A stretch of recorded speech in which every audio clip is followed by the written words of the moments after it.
Well, it's week 3 and Chelsea are now top of the table as expected. Now, I understand it is only week 3, and yes, there are still matches being played this weekend, but we still have to talk about how good Chelsea are playing. And in today's video, we're going to talk about the 5 takeaways from this match, Chelsea versus Fulham. Now, the first one I think we have to talk about is VAR, because this isn't just a Chelsea problem. It is an entire league problem that we've seen not just in this match, but in other matches already this season, last season, and how long VAR has been around for. And as a Chelsea fan, I do think that first goal should have stood for Fulham.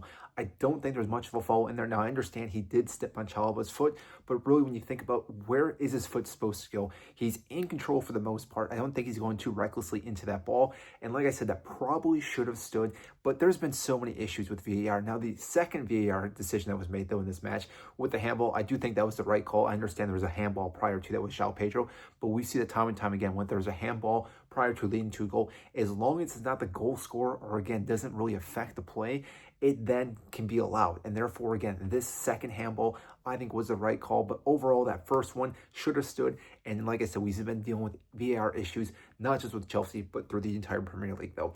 The second thing we learned from this match is João Pedro is a ridiculous player. He is probably going to be one of our best players this season if he can stay fully fit, because we obviously have been hit with a few injuries already this season. Liam Delap picking up a hamstring injury in this match, but João Pedro, again, scoring another goal, a very crucial goal right before halftime off a set piece. Again, he is a guy that really you can just rely on to find the back of the net, and he's very creative. He dropped back and played the 10 role in the beginning of this game, and then when Liam Delap got hurt, did push up as our striker. But like I said, this guy can play in pretty much every position that we really need to, and he can also be, again, lethal in front of the goal, and did it once again this match. He did have a few other chances that were very close, but just didn't find the back of the net. But still, finding the goal once is still what we needed in this match, because we won 2-0. Now, the third thing we need to talk about is Robert Sanchez. Now, I know going into this season, Robert Sanchez got a lot of hate. I think the Club World Cup did help him out a little bit, that people were saying that he is a good goalkeeper. The fact that now he has 2 clean sheets out of 3, and that that goal he led in the West Ham was, I think, a very difficult shot to save for the most part. If it wasn't for that goal, he would have 3 clean sheets out of 3, which again is quite remarkable. I do think he is a goalkeeper that we can still rely on. Now, there's still a little bit of time left in the transfer window. I don't think we're going to be going for a goalkeeper. I do think Robert Sanchez has been doing a great job for us, and like I said, it'd be quite remarkable if we were to go for another goalkeeper. I think this is just starting to see how good this guy can be. He is settling into this position, and I think the more and more he plays, the better and better he'll get.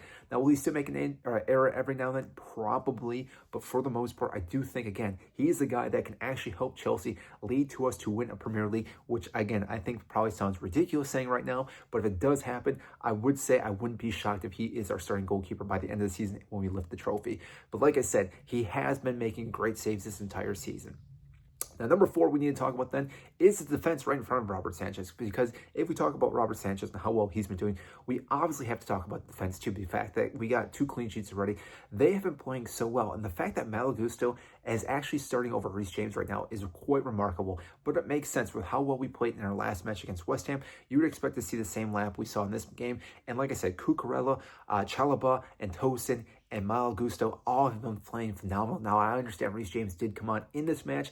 He has been getting minutes here and there. But the fact is, Malo Gusto has been playing very good, which, again, I would have thought in the beginning of the season, we would have thought he would have been starting over Reece James this quickly. I would have thought that was the reason. There was some injury. There isn't been an injury. It's just that Malo Gusto has been helping out so much in what we need to do with our tactics. Obviously, Cucurella being the best left back that we have, and then Tosin and Chalobah being our 2 best CB options that we have currently. But all 4 of these players have been playing phenomenal, and each and every week, I think they get better and better as well. We've seen them, again, pushing up higher and higher. Now, like I said, they could have led to that 1 goal, which, again, should have stood for Fulham. But overall, minus that, they really didn't give up too many chances in this match. I understand Fulham did whip in a few crosses, but overall, they were able to shut pretty much everything down this entire match. And I should throw Caicedo in there as well, because being defensive midfielder that he is, definitely helped in that area, because, like I said, he definitely makes it easier for them. So you should throw him into that mix for the back 4.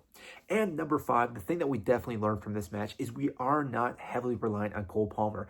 The fact that Cole Palmer missed the West Ham match, which again was all of a sudden sudden with a groin injury, we still won that match. The fact that we went and played Fulham at Stamford Bridge and beat them 2-0. It hasn't happened in a while. We put 2 past them and won by a 2-goal margin. The fact that we were able to do this today without Cole Palmer, again, gives us confidence that we can play without him. Now, granted, if he's fully fit, he gets put right back into that team immediately because he is such a good player.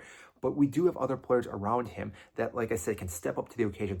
Esteval, Enzo Fernandez, just to name 2 guys that can definitely play in that midfield. We have other guys as well. João Pedro can drop in that 10 position. And again, there's other players on the wing that can still play and be very creative for us. The fact, like I said, we've now gone 2 matches and gotten 6 points out of 6 points without Cole Palmer is a great thing to say. And I understand it's first West Ham, it's first Fulham. It's not against, like, say, Arsenal, Liverpool, Manchester City, but we are still getting these points. We are grinding these games out and getting all 3 points is what we need to do, because that is what title winners do. They grind games out, such as this Fulham game, or like I said, when they're missing players, they still win those matches, and Chelsea keep doing that. Now, granted, we do now go into the international break, so again, we do have a little bit longer time to heal up with these players. Hopefully, when we come back, everyone is fully rested, probably minus Liam Delap, because I think it is a hamstring injury, so probably going to be out for a full month. But hopefully, Cole Palmer is fully fit, and we will see him start again for us in our next match. But overall, very happy what we saw in this match against Fulham. I think Enzo Maresca got everything correct. And like I said, maybe you're a bit fortunate with the VAR call, but overall, I do think Chelsea was the better team today, and now they are on top of the table. So if you enjoyed this video, I greatly appreciate you hit the like down below and subscribe if you have not. I greatly appreciate it, and I will see you in the next video.